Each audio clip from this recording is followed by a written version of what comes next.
Dialéctica erística o el arte de tener razón, por Arthur Schopenhauer. 2. Introducción.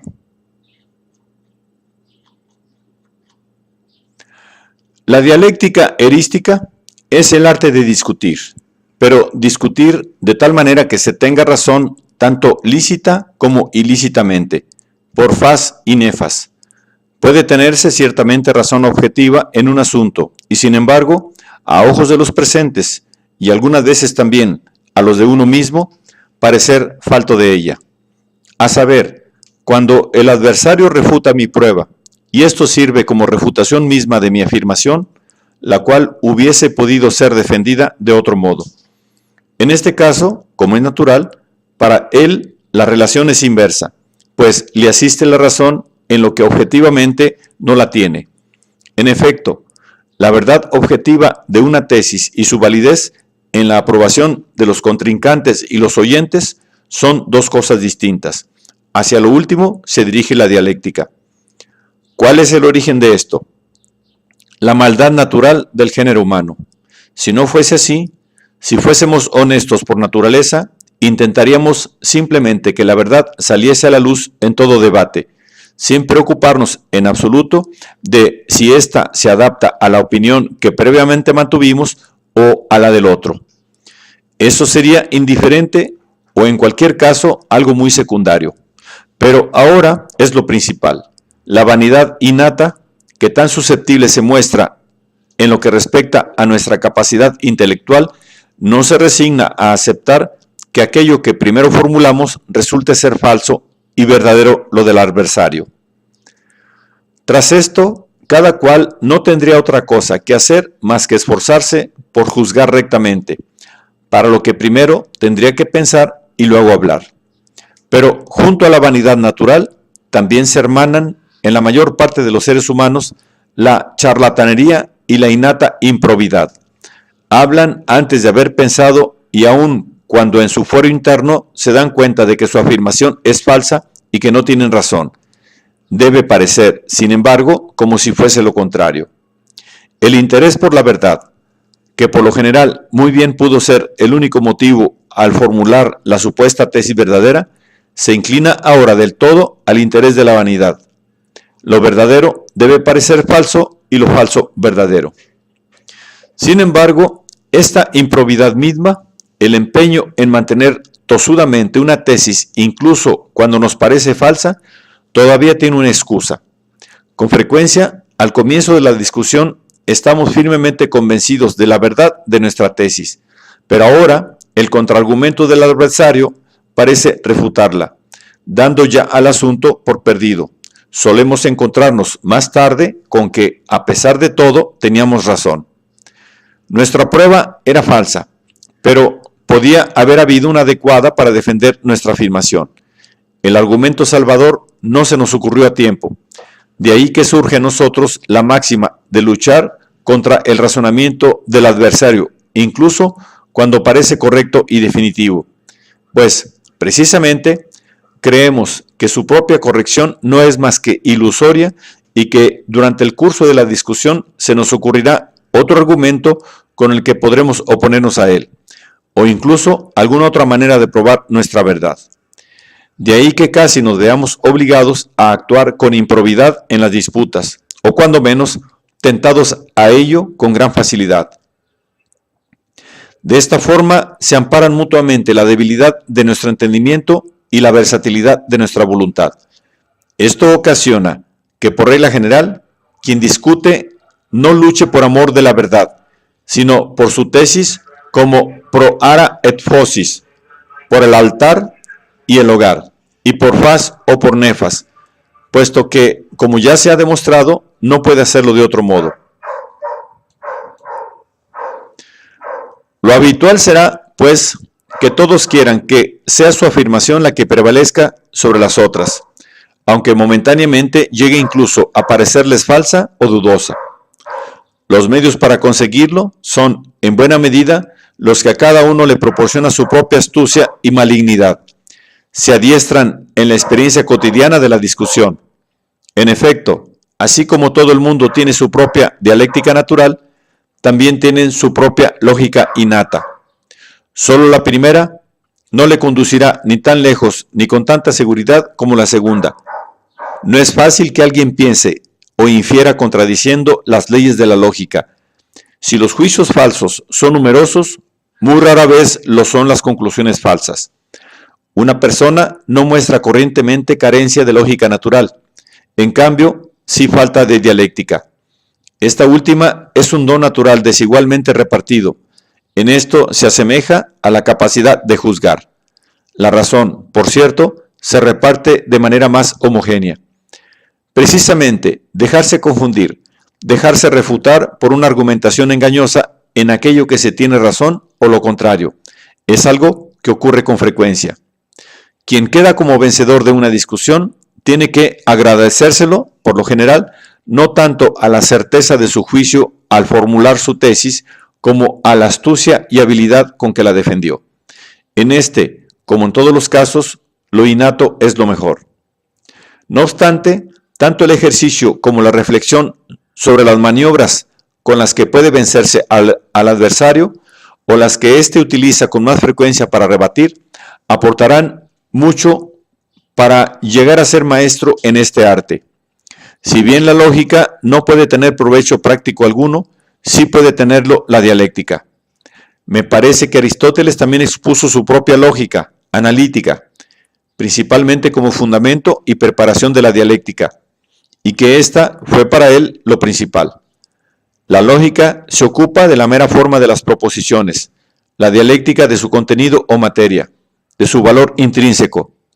De ahí que debiera preceder la consideración de la forma, en cuanto a lo universal, a la del contenido o de lo particular. Aristóteles no define el objeto de la dialéctica tan sutilmente como yo lo he hecho. Si bien es cierto que asigna como su objeto principal la discusión, al mismo tiempo también la búsqueda de la verdad. Tópicos 1, 2.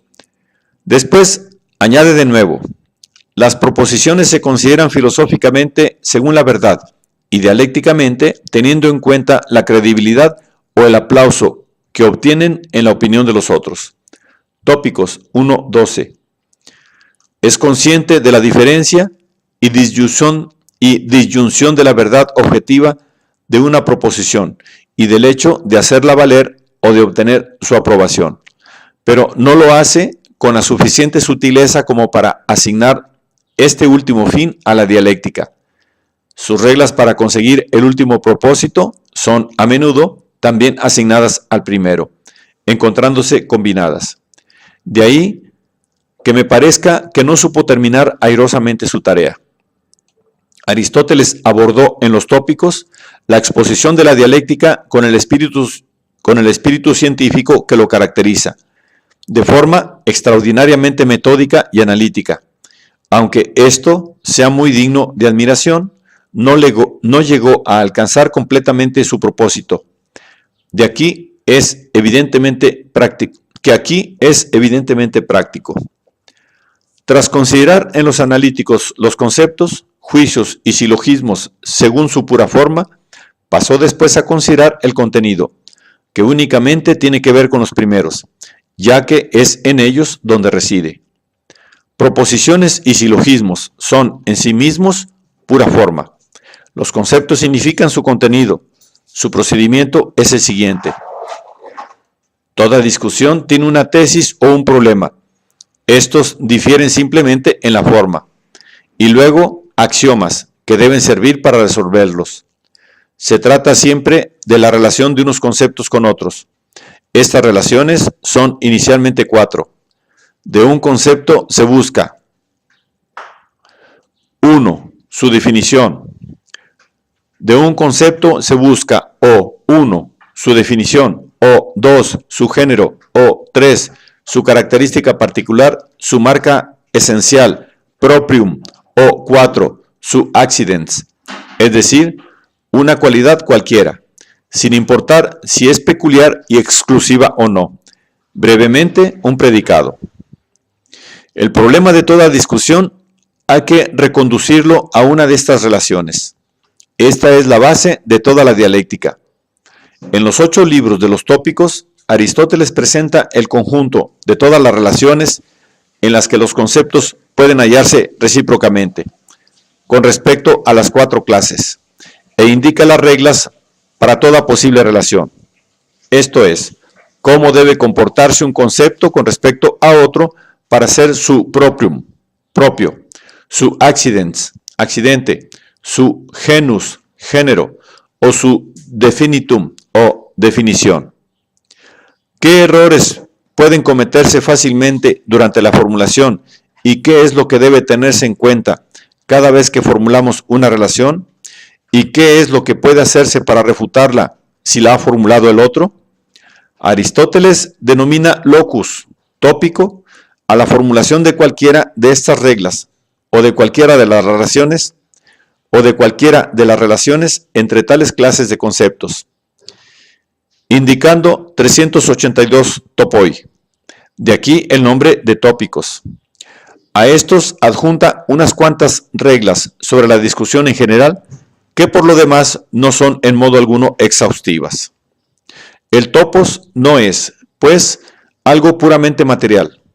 No se refiere a un objeto o a un concepto determinado, sino siempre a una relación de clases enteras de conceptos que puede ser común a un número indeterminado de ellos, en cuanto que estos sean considerados en sus relaciones recíprocas, bajo uno de los mencionados cuatro casos que se dan en toda discusión. Estos cuatro casos tienen, de nuevo, clases subordinadas. La consideración es aquí, en cierta medida, todavía formal, aunque no tan puramente formal como en la lógica, que se ocupa del contenido de los conceptos desde el punto de vista de la forma. Esto es, indica cómo debe comportarse el contenido del concepto A con respecto al del concepto B, para que pueda ser formulado como su genus o como su proprium, carácter distintivo, o como su accidens, o como su definición, o según las rúbricas a él subordinadas, del opuesto, causa y efecto, posesión o privación, etc. En torno a una de estas relaciones debe girar toda discusión. La mayoría de las reglas que Aristóteles indica como topoi en relación con estas correspondencias están incluidas en la naturaleza de la relación conceptual. Cada uno es consciente de ellas por sí mismo. Además, ya de por sí, obligan al respeto por parte del adversario, igual que en la lógica, siendo más fácil observarlas en el caso particular o darse cuenta de su negligencia que acordarse del topos abstracto correspondiente. De aquí proviene que el uso práctico de tal dialéctica no sea muy grande. Aristóteles no dice más que cosas de suyo evidentes, y a las que la sana razón arriba por sí misma. Ejemplo, si se afirma que el genus de una cosa, entonces debe también convenirle alguna especie cualquiera de ese genus. De otro modo, la afirmación será falsa. Por ejemplo, si afirma que el alma está dotada de movimiento, entonces debe serle propia alguna especie determinada de aquel: volar, caminar, crecer, disminuir, etc. Si carece del A, entonces tampoco está dotada de movimiento. Esto es, cuando no le conviene alguna especie, tampoco lo hace el genus. Este es el topos. Este topos sirve tanto para construir como para destruir. Es el topos noveno. Y a la inversa, si el género no conviene, tampoco la especie. Por ejemplo, alguien se afirma ha hablado mal de otro. Si demostramos que no habló en absoluto, no ha podido hablar mal de aquel, pues en donde no se da el genus, tampoco puede darse la especie. Bajo la rúbrica de carácter distintivo, proprium, el locus 215 dice así: en primer lugar, para invalidar, cuando el adversario indica como propia alguna cosa que solo puede ser percibida por medio de los sentidos, lo ha indicado mal, ya que todo aquello que es sensible se vuelve incierto en el momento en que sale del ámbito de los sentidos. Por ejemplo, si se sostiene como propio del Sol, que es el astro más brillante que se desplaza sobre la Tierra, Esto nos sirve, pues cuando el sol se pone no sabemos si se desplaza sobre la Tierra, ya que entonces está fuera del ámbito de la sensación. En segundo lugar, para establecer lo propio estará bien indicado. Cuando se presente uno que no sea reconocible mediante la sensación o que, siendo sensible, es evidente que se da de manera necesaria. Por ejemplo, como propio de la superficie se indica que es aquella que primero se colorea. Esta es una característica propia sensible y además siempre manifiesta por lo que es correcta. Esto es suficiente para darles una idea de la dialéctica de Aristóteles. Me parece que no alcanza su propósito. Por eso yo lo he intentado de otra manera. Los tópicos de Cicerón son una imitación hecha de memoria de los de Aristóteles, en sumo grado superficial y miserable. Cicerón no tiene en absoluto una idea clara de qué es un topos ni a qué se dirige. Parlotea confusamente ex ingenio, utilizando su propia inventiva, cosas sin sentido, adornándolas ricamente con ejemplos jurídicos, uno de sus peores escritos. Para definir concisamente qué es la dialéctica, habrá que considerársela despreocupándose definitivamente de la verdad objetiva, que es asunto de la lógica, como el arte de tener razón, lo que ha de ser tanto más fácil cuando efectivamente se lleve razón en el asunto del que se trata. La dialéctica como tal debe enseñar únicamente cómo podemos defendernos contra ataques de cualquier tipo, especialmente contra los desleales, y evidentemente cómo podemos atacar lo que el otro expone sin contradecirnos, y lo más importante, sin que seamos refutados. Hay que distinguir claramente la búsqueda de la verdad objetiva del arte de hacer lo que se ha enunciado. Hay que distinguir claramente la búsqueda de la verdad objetiva del arte de hacer que lo que se ha enunciado pase por verdadero. Aquella es asunto de una disciplina bien distinta. Es la obra de la capacidad de juzgar, del discurrir, de la experiencia, y para ella no existe artificio alguno. La segunda es el objeto de la dialéctica. Se la ha definido como la lógica de la apariencia. Falso, pues de ser así, se utilizaría para defender solo enunciados falsos. Pero incluso cuando alguien tiene la razón de su parte, necesita la dialéctica para defenderla. Además, deben conocerse los golpes desleales para poder encajarlos, y a veces, cuando sea necesario, utilizarlos también para agredir al oponente con las mismas armas. Por eso, en la dialéctica hay que dejar a un lado la verdad objetiva, o considerarla como algo accidental, y simplemente no ocuparse más que de cómo defender las afirmaciones propias y cómo invalidar las del otro. En lo que a estas reglas se refiere, es permisible no tener en cuenta la verdad objetiva porque en la mayoría de los casos se desconoce su paradero. Con frecuencia, uno mismo no sabe si tiene razón o no.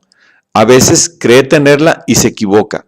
Otras lo creen ambas partes, puesto que la verdad está en lo profundo. Demócrito. Cuando comienza la discusión, por regla general, cada una de las partes está convencida de tener la razón de su lado. Durante su transcurso, ambas llegarán a dudarlo. Al final, debe ser, evidentemente, cuando se estipule, cuando se demuestre la verdad.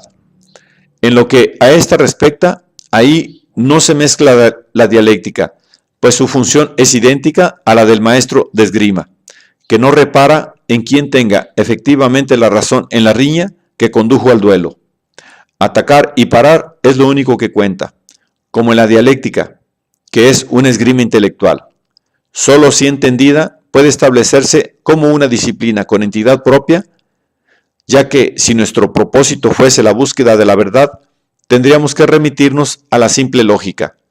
Y en cambio, si nuestro objeto es mostrar la validez de proposiciones falsas, no tendremos más que pura y simple sofística. En ambas se daría por supuesto que ya sabríamos que fuera objetivamente lo falso o lo verdadero, algo que raramente se sabe de antemano. La verdadera definición de dialéctica es, por consiguiente, la que hemos formulado: esgrima intelectual para tener razón en las discusiones. Si el nombre de erística le fuera bien, mucho más apropiado es el de dialéctica erística. Siendo de gran utilidad, en los últimos tiempos se la ha descuidado injustamente. Por lo tanto, en este sentido, la dialéctica debe ser simplemente una recapitulación y exposición sistematizada y reglamentada de aquellas técnicas dadas por la naturaleza, de las que se sirve la mayoría de la gente para tener razón cuando durante una disputa advierten que no la llevan de su parte. Es por esto por lo que sería absurdo que en la dialéctica científica se tuviera en cuenta la verdad objetiva y su esclarecimiento, puesto que en aquella otra dialéctica originaria y natural, esto no acontece nunca, sino que, por el contrario, su único objetivo es el de tener razón. Desde nuestro punto de vista, la tarea principal de la dialéctica científica es la de formular y analizar las estratagemas desleales utilizadas en la discusión, con el fin de que en los debates verdaderos se las reconozca de inmediato y se las destruya. De ahí que, en su planteamiento, ésta deba asumir que su propósito final va dirigido al hecho de tener razón y no al esclarecimiento de la verdad objetiva. A pesar de que he buscado a lo largo y ancho, no me resulta conocido el que se haya logrado algo en este sentido. Por lo tanto, este es todavía un campo sin cultivar. Para alcanzar el fin propuesto, debería acudirse al manantial de la experiencia, observando en los debates cotidianos de nuestro entorno el modo en que uno u otro de los contrincantes utilizó esta o aquella estratagema, y acto seguido, aquellos ardides que aparecen con más frecuencia, reducirlos a sus principios generales para poder formular desde ellos las estratagemas desleales utilizadas en la discusión, con el fin de que en los debates verdaderos se las reconozca de inmediato y se las destruya. De ahí que, en su planteamiento, ésta debe asumir que su propósito final va dirigido al hecho de tener razón y no al esclarecimiento de la verdad objetiva. A pesar de que he buscado a lo largo y ancho, no me resulta conocido el que se haya logrado algo en este sentido. Por lo tanto, este es todavía un campo sin cultivar. Para alcanzar el fin propuesto, debería acudirse al manantial de la experiencia, observando en los debates cotidianos de nuestro entorno el modo en que uno u otro de los contrincantes utilizó esta o aquella estratagema, y acto seguido, aquellos ardides que aparecen con más frecuencia, reducirlos a sus principios generales para poder formular desde ellos los estratagema más usuales, que no solo han de ser útiles después para la propia ventaja, sino también para impedir que sean usadas cuando el adversario pretenda utilizarlas en su provecho. Lo que sigue debe ser considerado como un primer intento.